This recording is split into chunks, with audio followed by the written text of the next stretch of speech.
Lelo mu Jakaka wuwo. Tuli yambale ngule tuli bimba mu Uganda. Tetugenda kubeera n'abakandidate ba People Power basatu oba bana oba babiri mu kifo kimu. Twetaaga kubeera ne candidate omu. Ate ekyo twakiteesa kuvira ddala ku president paka wansi awasembayo. Lelo mu Jakaka wuwo.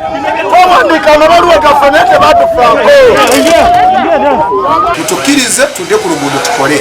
Bw'otunuulira taxi ne basi ze mwayimbula ze mwata bayingirira mu mulyango gwe gumu teri gufuluma. Lelo mu Jakaka wuwo. Etubadde tuserwe nyini bakola ki? Batandise tusindika balese batifeesi bennyini batandika otukuba munamawulire asose bamukubya amannyo temuli. Gano n'amalala getuleese mu Jakaka wuwo. Ojja kumabulamu abantu bagenda kumagawo nga kilo 8 lwaki bakola bwe batyo?